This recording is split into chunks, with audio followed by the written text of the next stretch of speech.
શું તમે ક્યારે સેલો ટેપને ફ્રીજમાં મૂકીને જોઈ છે? તો આ કામ જરૂરથી કરજો, કામ પણ તમારું ફટાફટ થઈ જશે.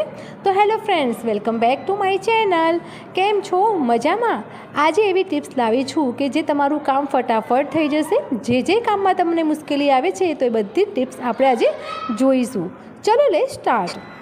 અત્યારે મેરેજ સિઝન ચાલી રહી છે, તો આપણને એક જગ્યાએથી બીજી જગ્યાએ જો પેકિંગ કરવાની હોય અથવા તો આવા ડાયમંડની બંગડી હોય, સોનાની બંગડી હોય અથવા તો કાચની બંગડી હોય તો તેને આપણે પેક કરવી તે ખૂબ જ મુશ્કેલીભર્યું કામ હોય છે.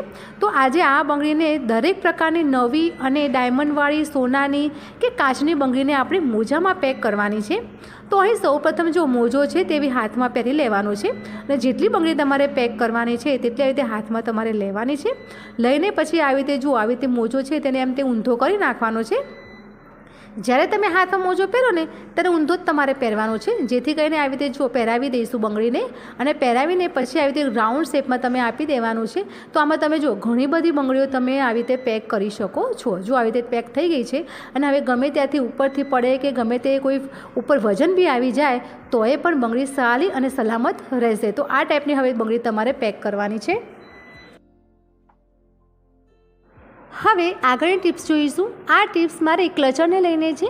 જ્યારે આપણે ક્લચર નવું હોય કે જૂનું હોય પરંતુ તેની જે વચ્ચેની જે સ્પ્રિંગ છે તેને કાટ લાગી જતો હોય છે.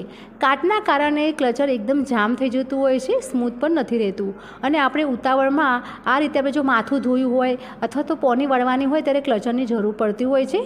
તો આ ટાઈમમાં ઉતાવળમાં આપણે ક્લચર પણ કામ નથી કરતું હોતું. જ્યારે તમારે ક્લચર નવું લાવો અથવા તો જૂનું હોય ત્યારે તમારે જો આવી રીતે કોઈ નકામી નેલ પોલિશ હોય કે જેનો કલર પણ ન ગમતો હોય અથવા તો તેનો ઉપયોગ પણ કરતા હોય તો આ રીતે જો તમારે આવી રીતે ક્લચરની ઉપર લગાવી દેવાનું છે, તો એકદમ સ્મૂથ અને સરળતાથી રહેશે. તેવી જ રીતે બીજી ટિપ્સ જોઈશું. જો આ ટાઈપની આપણે બ્રા હોય છે, લોંગ ટાઈમ સુધી ચાલતી પણ હોય છે સારા બ્રાન્ડને આપણે લઈએ છીએ તો, પરંતુ તેની પાછળની જે હૂક અને જે આઈ છે તે કાટ લાગી જતા હોય છે. મોસ્ટલી અમે તો બ્રાને જે હૂક્સ અને આઈ ઉપર કલર લાગેલા જ હોય છે, પરંતુ જો આપણે વોશ કરતા હોઈએ છીએ તો તેમાંથી કલર નીકળી જતા હોય છે અને તેમાં કાટ લાગી જતો હોય છે. કાટના કારણે આપણને જે બરડા ઉપર પણ લાગતા હોય છે, એટલે કે વાગતા હોય છે અને તેના ઉપર લાલ કલરના નિશાન પણ એટલે સુધી પડી જતા હોય છે. તો આ બધું વસ્તુ ન થાય તે માટે આપણે જો ઘરમાં બેબી હોય કે કોઈ લેડીઝ હોય કે કોઈ પણ એજની હોય કે જે આ ટાઈપના હૂક અને આઈસવાળી પહેરતું હોય તો બસ તેના ઉપર આવી રીતે તમારે નેલ પોલિશ લગાવી દેવાની છે. નેલ પોલિશ લગાવશો એટલે જે કાટ છે તેના ઉપરનો કાટ જે જતો રહેશે અને ઇઝીથી લોંગ ટાઈમ સુધી ક્લચરની જેમ જ આ રીતે બ્રા પણ ચાલી જશે.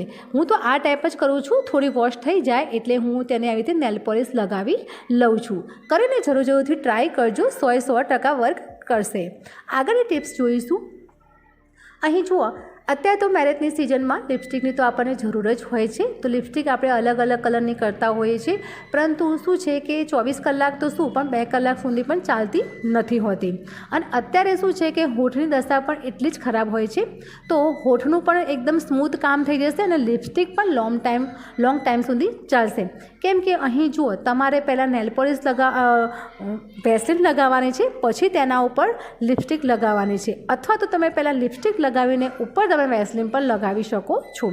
બંનેમાંથી કોઈ પણ તમે આ ટિપ્સ કરશો તો તમારે લોંગ ટાઈમ સુધી તમારે શું છે લિપસ્ટિક ચાલશે અને હોઠ પણ એટલા જ સ્મૂથ. હવે આગળની ટિપ્સ જોઈશું. જુઓ, આ ટાઈપની પ્લાસ્ટિકની બોટલ હોય તેની ઉપરની જે ઢાંકણાની રીંગ કહીએ છીએ તેની મેં રીંગ કટ કરી દીધી છે. આપણે આમાંથી એક નાની ડબ્બી બનાવીશું અને ડબ્બીમાં આપણે લિપ બામ ઘરે જ બનાવીશું એકદમ ફ્રી કોસ્ટમાં. તો જુઓ, આવી રીતે જો તેને ઢાંકણાને આવી રીતે એની સાઇઝનું બનાવવા માટે થોડું મેં ગેસ ઓન કરીને જેનું આગળનું જે પ્લાસ્ટિક છે થોડું એકદમ નરમ થઈ જાય, જેથી કરીને તેના સાઇઝનું ઢાંકણું પણ સેટ થઈ જાય. તો આવી રીતે જો ગરમ કરીને તમારે ઢાંકણું આવી રીતે ગોળ રિંગમાં આવી રીતે ફસાવી દેવાનું છે, તો એકદમ સરસ મજાનું સેટ થઈ જશે. અને હવે રહી વાત એના ઉપરનું, તેનું ઢાંકણું જો બીજું ઢાંકણું મેં આવી રીતે લઈ લીધું છે. તો આ ટાઈપની બોટલો કેવું હોય છે કે પડી જ રહેતી હોય છે અને આપણે શું હોય છે કે ટ્રાવેલિંગમાં આવી નાની નાની ડબ્બીઓ બનાવો તો તમને કામ પણ લાગશે. જેમ છે શેમ્પૂ છે, લોશન છે, લિપ બામ છે અથવા તો ચાંદલા છે, કંઈ પણ નાની વસ્તુ તમે ઇઝીથી તમે આમાં કેરી કરી શકો છો. તો જો આની અંદર મેં થોડું છે ને વેસલીન લીધું છે. આમાં હું છે ને આંગળીનો ઉપયોગ નથી કરતી, કેમ કે વેસલીન છે એ આપણને આગળ પણ ઉપયોગમાં લેવાનું છે. તો વેસલીન છે એ મેં આવી રીતે કાન સાફ કરવાનું જે ઇયરબડ છે તેમાંથી મેં તેના વડેથી મેં આવી રીતે જો ડબ્બીમાં વેસલીન મેં એડ કર્યું છે. તો અહીં શું છે કે 1 ચમચી જેટલું મેં વેસલીન એડ કર્યું છે. હવે તેની અંદર કોઈ પણ લિપસ્ટિકનો આપણે મનગમતો કોઈ કલર હોય તે સહેજ જ એક રાઈ જેટલો જ આપણે થોડું લેવાનું છે. કેમ કે જો તમને લિપસ્ટિક કરવું વધારે પસંદ હોય, રેગ્યુલર તમે જોબમાં જતા હોય કે રેગ્યુલર તમે ઓફિસમાં જતા હોય, તમને ગમતું હોય તો તમે તેમાં થોડો કલર લિપસ્ટિકનો વધારે એડ કરી શકો છો. પરંતુ જો રૂટીન લાઈફમાં તમારે કંઈ જ એવું કલર તમને ન પસંદ હોય તો બસ સહેજ જ તમે રાઈ જેટલો તમે કલર લઈ શકો છો અને બની ગયું છે આપણું લિપ બામ. ઘરે જ બની ગયું છે. તો લિપ બામમાં આ ટાઈપનું જ આવતું હોય છે, બીજું કોઈ વધારાનું હોતું નથી. તો ઇઝીથી તમે રાત્રે સૂતી વખતે અથવા તો સવારે નાહી ધોઈને પણ તમે હોઠ ઉપર લગાવશો અથવા તો કોઈ પ્રસંગમાં કે કોઈ પાર્ટીમાં પણ તમે લગાવી જઈ શકો છો. હોઠની પણ સારી એવી રીતે સ્મૂથ થઈ જશે. અને જુઓ હું તમને બતાવું છું લગાવીને, તે એકદમ સ્મૂથ થઈ જશે. તો ફ્રેન્ડ્સ, ટિપ્સ ગમી હોય તમને તો પ્લીઝ લાઇક શેર જરૂરથી કરજો.